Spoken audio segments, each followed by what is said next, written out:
ang project? When we say project, this includes all subdivision, meaning residential, commercial, farmland, and industrial. So when we say farmland, dapat po may license to sell din. Paano natin malalaman kung may lisensya ang farmland? Okay. Area. Ang minimum lot cut is 1,000 square meters for the farmland. Hindi po pwedeng bumaba ng 1,000. Kasi pag ito bumaba, let's say 750 or less, wala po siyang license to sell. Dahil hindi siya i-approve ni DSUD. Okay? Kaya pag less than 1,000, ang binibenta niya, siguradong walang lisensya. Dahil ang minimum cut po natin ay 1,000. So, may license to sell ang ating farmland. Ganon din ang industrial, as well as condominium. Pag sinabi natin condo, pwedeng residential at pwedeng commercial. Then, and any other similar project, including cemeteries, memorial parks, and columbaria. Lahat po na yan ay kailangan may lisensya. So, anong gagawin natin? Hingiin natin ang license to sell sa owner-developer bago tayo magbenta. Okay? Objective. This guidelines aims to provide a uniform application, interpretation, and usage implementation of Board Res number 922 in order to ensure that through close supervision and regulations of the brokers, salespersons who are engaged in the practice of real service with the project, the public and prospective buyers of any lot, including any building or improvement thereon, are protected from the fraudulent practices and manipulations. So yun po yung objective ng ating Board Resolution number 922. Definition of terms. Dealer refers to any person directly engaged or as principal in the business of buying and selling of a real estate, whether on a full-time or part-time basis. While brokers refers to any person who for commission or other compensation undertakes to sell or negotiate the sale of a real estate belonging to another. So, ang ating broker, kayo po ay entitled lamang sa 20 salesperson.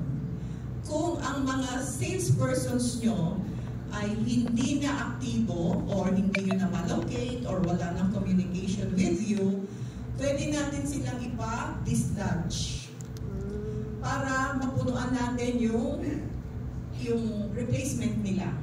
Because hindi tayo pwede mag-exceed sa 20.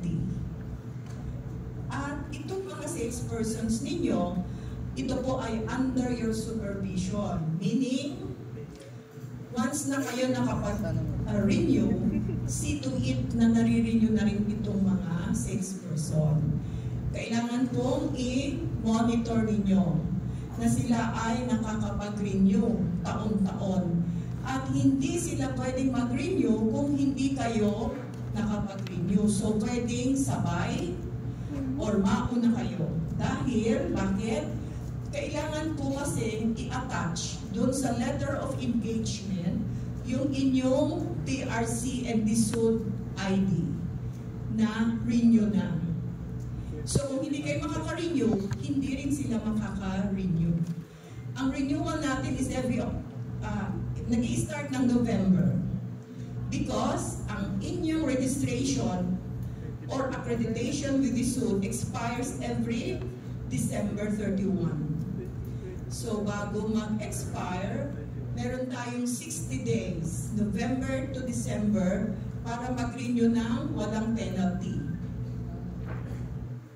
Okay. At pag nag-renew na po tayo ng January onwards, may penalty na po tayo minimum of 200 pesos. So, to avoid penalty, November, pwede na pong pumunta sa office. Dun sa mga nagre-renew, Nakikita niyo po ba ako doon? Marami akong recall na names na nagre-renew sa amin sa DSUD. Marami po ba sa Calamba nagre-renew? Okay, sino po ang mga nagre-renew sa Calamba? Region 4A. So, nai-encounter niyo po ako doon. Okay. Di po ba mabilis lamang? Once na-complete ang requirements, 10 minutes. Kung nasa harapan na ninyo ako, mahaba na po ang 10 minutes, di ba? Kaya lang, ang importante, kumpleto lamang po ang requirement natin. So, kung hindi po kasi kumpleto, wala naman po akong choice, kundi pabalikin kayo or mag-photocopy or anything para lang pag-submit sa akin, kumpleto na. Diba? Anyway, i-discuss ko naman lahat ito para may guide din kayo. Now, for the salesperson, this refers to any person engaged or regularly employed by a broker to perform for and in his behalf any or all functions of a real estate broker. A salesman may also be engaged or regularly employed by a dealer. So itong mga salespersons natin, hindi sila makakapag-renew pag hindi nyo binigyan ng letter of engagement. Yan lang po ang kanilang authority para makapag-apply. So, napakalaki ng role ng broker. Bukod sa sinusupervise, minomonitor nyo sila, kayo rin po ang nagbibigay ng letter of engagement para sila makapag-renew. Well, kung expired ang PRC, that's another story. Kailangan nilang mag-CPD.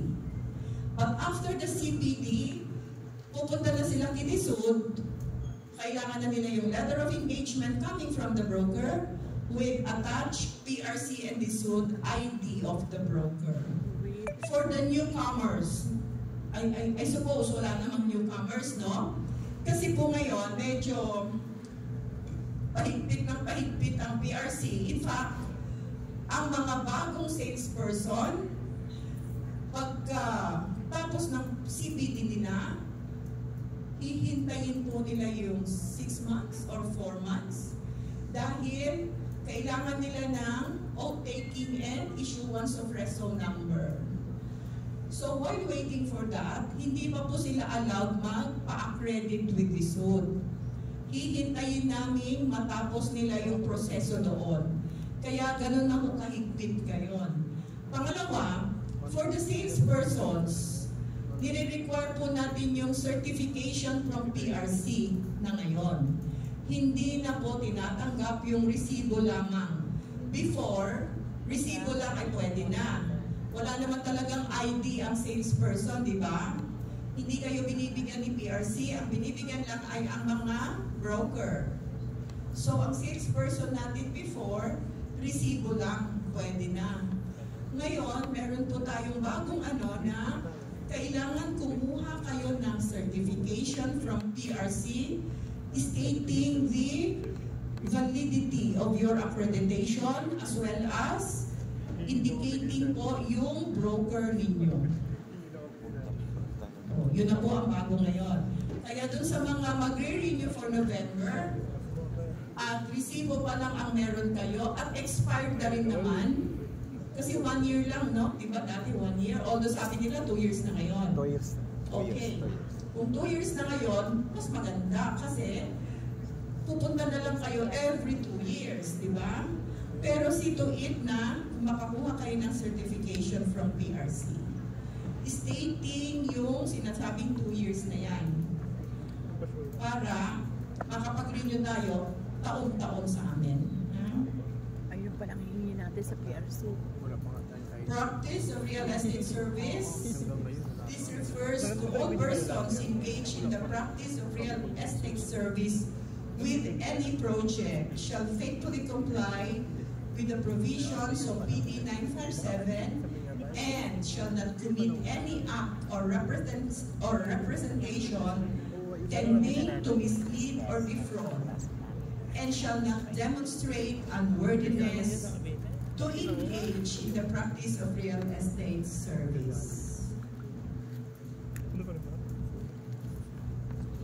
Now, registration and accreditation requirements under RESA Law and PD 957.